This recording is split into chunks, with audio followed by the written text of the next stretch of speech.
இன்றைக்கி கடவுள் நம்மளுக்கு கொடுத்துருக்க வசனம் யோனா 4:9. அப்பொழுது தேவன் யோனாவை நோக்கி, நீ ஆமணக்கு நிமித்தம் எரிச்சலாய் இருக்கிறது நல்லதோ என்றார். அதற்கு அவன், நான் மரண பரியந்தமும் எரிச்சலாய் இருக்கிறது நல்லதுதான் என்றான். இந்த வசனத்தை கொண்டு கடவுள் நம்மகிட்ட என்ன சொல்கிறத பார்ப்போம். யோனாவுக்கு வெறும் ஆமணக்கு செடி அழிஞ்சு போச்சுன்னு மட்டும் கோவம் இல்லை, இன்னொரு கோவம் இருக்குது. அது என்னதுன்னா, நினிவே நாட்டை கடவுள் அழிக்காமல் மன்னிச்சிட்டாரே அப்படின்னு நினைக்கிறான். அவனோட முதல் கோவமேவும் நினிவே நாட்டை கடவுளை சொன்னபடி அழிக்காமல் மன்னிச்சிட்டாரே அப்படின்றது தான். அந்த கோவத்தை தான் ஆமணக்கு செடி அழிஞ்சு போகும்போது வெளிப்படுத்திடுறான்.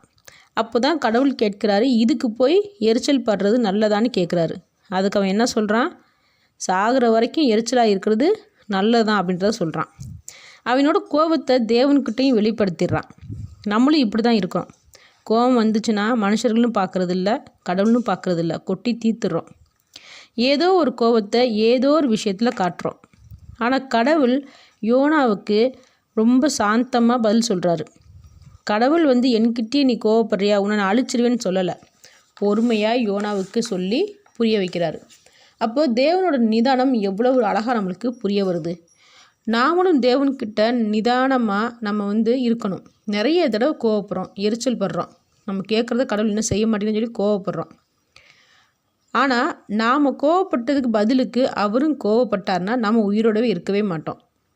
தேவன் நிதானமாக பொறுமையாக யோனாவுக்கு புரிய வச்சது போல் நமக்கும் அவர் புத்திமதி சொல்லும்போது நாம் அதை பொறுமையோடு நிதானத்தோடு செவி கொடுத்து கேட்கணும்.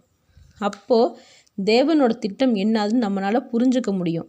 எதனால இவ்வளோ சிரமம் கஷ்டம், நம்ம வாழ்க்கையில் கடவுள் ஏன் இவ்வளோ அனுமதிச்சிருக்காரு அப்படின்னு நம்மளுக்கு புரிய வரும். நம்மளோட கஷ்டமும் அப்படியே இருக்க போகிறது கிடையாது. கண்டிப்பாக அதையும் சரி பண்ணுவார். ஆமேன்.